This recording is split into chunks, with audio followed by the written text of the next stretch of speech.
여러분 안녕하세요. 자, 우리 맹사성 영감 이야기를 이으러 다시 왔습니다.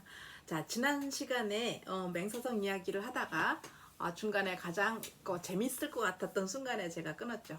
오늘 이제 이어가면서 그 궁금증을 풀어드리려고 해요. 자, 이 맹사성 대감은 지방으로 왔다 갔다 하는 길에 얼마나 많은 일을 겪었겠어요. 그 일화가 굉장히 많겠죠. 그 중에서 이제 남겨진 이야기 중에 제일 유명한 이야기가 있는데요. 이제 공당문답이라는 것을 하게 돼요. 자, 스토리를 한번 들어볼까요? 지난 시간에 제가 이제 이어가기를 주먹집에 들렸을 때 거기에서 딱 끊었어요. 자, 주먹집에 들어갔는데 사실 이제 그 여러 사람이 이렇게 한 방에 크게 묵어요. 그래서 뭐 여기저기서 쓰러져 자기도 하고 무슨 뭐 놀이도 하기도 하고, 그러니까 뭐 장기를 두기도 하고 바둑을 두기도 하고 막 이제 이렇게 소위를 하다가 이제 거기서 잠자고 다시 또 출발하고 이제 이렇습니다. 그런데 이 맹대감이 이제 이렇게 들어가서 쭈뼛쭈뼛 하니까는 그 어느 젊은이가 이제 과거 시험을 이제 보러 이렇게 한양으로 올라가는 젊은이가 보기에 조금 안 돼 보였나 봐요. 그러니까 노인장 지금 여기 이 방으로 들어오세요. 그래서 이제 자기들 이렇게 방을 이제 그 머무는 그 방에 한 켠을 이렇게 이제 내어준 거죠. 자, 그러고 나서 이제 이 젊은이가 심심하니까 뭐 장기를 한 판 두자 그래요. 그러니까 이제 장기를 이렇게 두는데 두면 둘수록 이 젊은이가 자꾸 안색이 점점점 일그러져요. 왜냐면 맹대감이 호락호락하지 않거든요. 계속해서 이제 그 이기는 거죠. 그러니까 젊은이가 약이 올랐어요. 그러니까 이제 그러다가 우리 이제 장기 그만두고 우리 다른 재밌는 놀이를 한번 해볼까요? 이제 그런 거죠. 그러니까 맹대감이 해보라고. 이제 젊은이가 얼마나 귀엽겠어요, 그죠? 그러니까 우리 그러면은 공당분답이라는 것을 한번 해봅시다 그래요. 그게 뭔가 그랬더니 질문하는 사람이 끝에 공자를 붙이면 대답하는 사람은 끝에 당자를 붙이기로 하자는 거죠. 이거 반말이잖아요. 그랬는고? 그랬다? 이거잖아요. 근데 그것을 그냥 놀이처럼 해서 이렇게 놀리고 싶었나 봐요, 노인을. 이제 약이 오르니까. 그러니까 이제 맹사성이 그걸 모르겠냐고요. 그러니까 알면서도 그냥 그러자 이제 그런 거예요. 그러니까 그러니까 이제 젊은이가 먼저 시작을 했으니 젊은이가 먼저 질문을 해보지 그랬더니 어르신이니까 연세가 있으니까 먼저 질문을 하시지요. 이제 이렇게 된 거예요. 그러니까 이제 맹대감이 젊은이는 어디를 가는공 그랬어요. 그랬더니 이 젊은이가 한양에 과거 시험 보러 간당 그런 거죠. 반말을 했어요. 그러니까 이제 맹대감이 과거 시험은 이제 보러 가는 것은 사실은 지방에서 많은 사람들이 보러 올라가기 때문에 이 합격률이 그렇게 높지가 않아요. 어렵죠.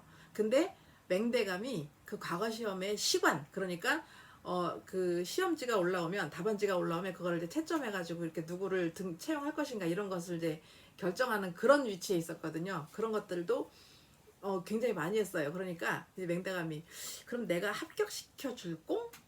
그랬더니 농담하지 마라 이런 식으로 아이고 웃기는 소리 한당 막 이제 이런 식으로 대답을 한 거예요. 그래서 이제 그날 그렇게 공담문답을 하고 그리고 이제 올라온 거죠. 그래서 각자 올라와서 이제 그 시간으로 이제 참석을 딱 했는데 젊은이들이 많이 올라와서 시험을 보고 이제 합격하고 막 이러잖아요. 근데 합격한 젊은이들 사이에 그 사람들 사이에 그 젊은이가 껴 있는 거예요. 근데 이 사람들은 워낙에 앞에서 그 감독관하고 뭐 이렇게 그 채점하는 사람들이 직위가 높기 때문에 얼굴도 못 들고 이렇게 엎드려 있어요. 근데 합격자들을 이제 이렇게 불러다 놓고 너희들 합격했으니 이제 뭐 다시 뭐 고향이 어디냐 뭐 어떻게 하냐 이렇게 물어보고 이런 자리가 있었는데 그때 이제 맹대감이 이렇게 젊은이를 쳐다봐요. 그러더니 젊은이 혹시 내가 기억나지 않는공? 그러니까 이렇게 딱 쳐다보니까 세상에 주막집에서 자기가 그렇게 놀려먹고 함부로 한 그 노인이 세상에 시간으로 원래 자의정이었던 거예요. 그러니까 얼마나 놀랬겠어요. 그러니까 아, 알아보겠다 이제 그런 거죠. 그러니까 그 맹대감이 얼마나 재밌을까요, 그죠? 그러니까 그 맹대감이 그랬어요. 지금 자네 기분이 어떤공? 그러니까 이 젊은이가 정신이 하나도 없이 죽고만 싶당 그랬다는 거예요. 그래서 그 주변에 있는 사람들이 무슨 영문인지 모르고 있다가 그 광경을 보고 사연을 듣고 전부 웃어버렸다라고 하는 이제 그런 말이 있어요. 일화가. 자, 그러니까 이것도 사실은 관직에 높이 올라앉아 있는 사람이 자기 권위를 그렇게 계속 나타내고 싶고 인정받고 싶은 사람은 절대 할 수 없는 일인 거죠. 그런데 그렇지 않다 하더라도 사실은 신분 질서가 엄격하고 계급이 엄격하던 이 조선 시대에는 사실 이런 일은 있을 수가 없는 거예요. 그만큼 맹사성 대감이 소탈하고 그렇게 격의가 없고 그렇게 자기 관직이나 자기 그런 신분이나 이런 것에 연연하지 않았다라고 하는 그런 이제 그 일화를 보여줄 수 있는 거죠. 근데 이렇게 무던하고 부드럽고 뭐 이런 걸로만 비춰지지만 사실은 자기 일에 대해서는 굉장히 소신이 강했고요. 그리고 임금 앞에서도 뭔가 이렇게 굴복하지 않는 그런 강직함도 보여요. 그러니까 세종대왕이 맹사성 대감의 그 이제 능력을 인정을 해서 아버지 태종 이방원이 돌아가셨을 때 그 실록을 막 편찬하는 일에 감독으로, 그러니까 이제 관리자로 이렇게 임명을 해요. 근데 실록이라고 하는 것은 조선 왕조 실록이라고 하는 것은 유네스코 문화유산에도 등재가 될 만큼 그때 당시에 기록으로서 인정을 받았어요. 그러니까 먼저 왕이 돌아가시면 실록청이라고 하는 이제 임시 관청을 설치해서 이 왕이 재위 기간 동안에 어떤 일이 있었는지, 어떻게 이제 그 정치를 했는지를 다 기록을 해놓는 거예요. 연도별로 사건별로 이렇게 해놓는데, 그거 기록하는 것은 임금이나 이제 신하들이 만나가지고 뭐 국정을 논하거나 무슨 이제 상소문을 올라가거나 무슨 일을 하거나 하여튼 만나면 무조건 사관이 붙어서 기록을 하게 돼요. 근데 이 사관들은 말하는 것을 그대로 따라 적거든요. 그러니까 이건 속기가 필요해요. 그래서 그들만의 속기로 막 쓴 다음에 그것을 이제 다시 정리를 해서 두었다가 나중에 실록을 이제 편찬할 때 그때 이렇게 이제 참고로 하게 돼요. 반영을 하게 되는데, 그 사관이 쓰는 것은 정말 아무도 볼 수가 없어요. 그리고 누군가도 참견할 수가 없어요. 심지어 왕도 볼 수가 없어요. 그래서 사관들을 굉장히 두려워했어요. 임금들도 그렇고 신하들도 그렇고. 그러니까 그 사람이 어떻게 쓰냐에 따라서 자기 기록이 남아버리는 거잖아요. 그래서 이 사관들은 이제 그렇게 쓸 때도 또 있는 사실만 기록하는 게 아니라 사관이 생각하는 것, 사관이 평한다, 사관이 논한다, 그 밑에다가 이렇게 주석을 달기도 해요. 그러니까 그때 당시에 사관들은 어떤 외압에도 흔들리지 않는 그런 사람을 뽑아서 이렇게 합니다. 그래서 태종 이방원도 사관을 굉장히 무서워했어요. 그래서 제가 예전에 한번 태종 편에서 이야기한 적도 있는데요. 태종이 말 타고 가다가 이제 떨어지거든요. 그럴 수 있죠, 그죠? 뭐 삐끗하거나 뭐 아니면 뭔가 이렇게 균형이 안 맞거나 그럼 넘어질 수 있잖아요. 근데 그게 굉장히 창피해요. 근데 그것을 왕이 가는 곳마다 사관이 쫓아가기 때문에 그걸 기록에 남겨버리면 후대에 내내 그게 웃음거리가 될 수 있잖아요. 그래서 이 이방원이 태종이 그 비서를 불러가지고, 그러니까 내관을 불러가지고 저 사관이 내가 말해서 떨어진 것을 적시 못하게 해라, 그렇게 명령을 해요. 그러니까 이제 그 내관이 가가지고 사관한테 왕께서 이렇게 말해서 떨어진 거는 빼고 쓰랍신다, 그러니까 쓰지 말라 하신다. 그러니까 사관이 뭐라고 썼냐면 왕이 말에서 떨어졌는데 자기가 떨어진 것을 쓰지 말라고 했다라고까지 적어요. 그래요, 사관은. 그러니까 얼마나 무섭겠어요. 그래서 그렇게 폭군으로 유명했던 연산군도 사관을 굉장히 두려워했어요.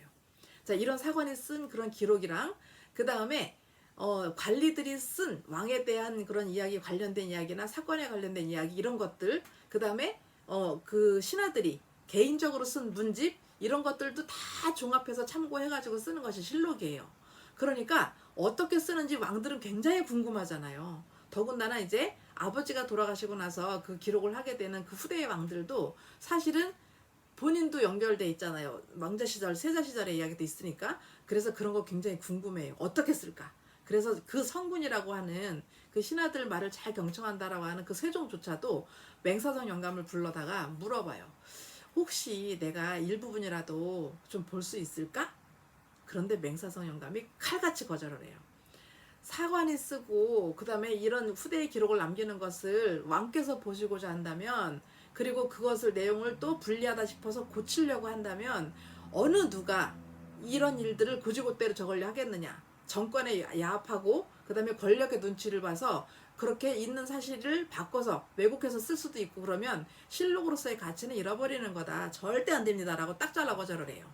그러니까 세종이 굉장히 민망했을 텐데도 그래도 그분은 성군인지라 인정을 하고 거기서 그냥 후퇴했다는, 결국은 못 봐요.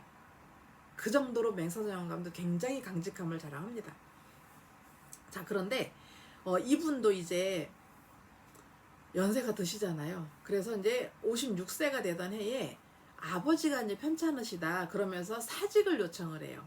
그러니까 세종이 안 된다. 아직은 필요합니다. 계속 근무하세요. 그 대신에 내가 의사를 보내고 약을 보내고 그리고 오며 가며 할 때 소 타고 다니는 거 굉장히 느리니까 아버지를 이제 살피러 갔다 왔다 해야 되니까 그때 내가 역마를 내주겠어. 그러니까 역마는 관리들이 임금의 명을 받아서 지방으로 출장 갈 때 30리마다 그러니까 30리가 12km네요. 그러니까 12km마다 그 여건이라고 해서 이제 그 주막집 같은 그런 이제 그러니까 지금으로 말하면은 숙박, 숙소 그리고 말을 바꿔 탈 수 있는 그래서 늘 말을 구비해 놓고 있는 그런 곳이에요. 그러니까 관리들이 그렇게 공무에 가는 길을 이 맹사성 대감이 사적으로 가는 일에도 역마를 내주겠다. 그러니까 사직은 하지 마라. 이제 그렇게 불어를 했어요. 그래서 또 이제 있다가 그 다음에 몇 달 후에 아버지가 이제 조금 더 유증해졌다는 말을 듣고 또 사직을 요청해요. 내가 있어야 되겠습니다. 그랬더니 이제 그 세종이 하는 일이 그 한 것이 그러면은 내가 충청도에 도 관찰사로 임명을 할 테니 그쪽에 가서 일을 하면서 가까이에서 노부를 봉양을 해라 이런 식으로 계속해서 허용을 안 해줘요. 그러니까 필요하다는 거죠. 세종대왕이 얼마나 악독한 CEO인지 제가 지난번에 황희정승 말씀드릴 때 그때 얘기를 했던 것 같아요. 그죠?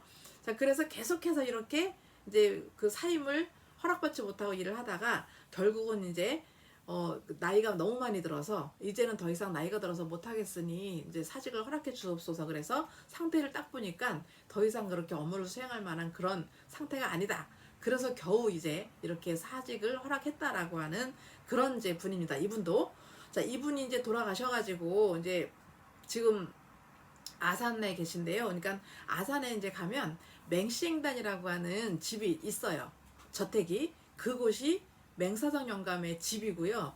행단이라고 하는 것은 행자가 은행나무고요. 단은 그냥 이렇게 단을 설치한 거예요. 그러니까 뭐 제자들을 만나거나 아니면은 누구한테 뭔가 가르침을 주거나 할 때 그냥 이렇게 책상 같은 거예요. 그래서 맹사성 대감이 그곳에서 은행나무 밑에서 이렇게 단을 차려놓고 사람들을 만났다 그래서 그곳을 맹시행단이라고 합니다. 은행나무 밑에서 이렇게 단을 차려놓고 제자들을 맞이하거나 그러는 것은 예전에 공자가 하던 일이에요. 그래서 조선의 많은 사람들이 다 공자의 제자들이잖아요. 알고 보면.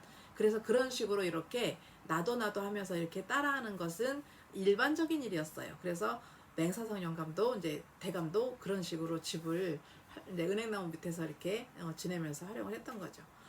자, 맹사성 대감에 이렇게 그 뭐 재밌는 일화를 섞어가지고 이제 그분에 대해서 살짝 한번 말씀을 드려봤고요. 세종대왕 주변에는 이렇게 인재들이 뛰어난 인재들이 굉장히 많아요. 그래서 한동안 세종 주변의 이야기들을 가지고 여러분들을 만나 뵐 것 같습니다. 자, 다음 시간에는 또 어떤 인물이 등장을 할지 기대를 좀 해주시고요. 자, 오늘 이야기도 재밌으셨다면 여전히 구독, 좋아요도 부탁드리고 저는 다음 시간에 다시 또 찾아뵙도록 하겠습니다. 감사합니다.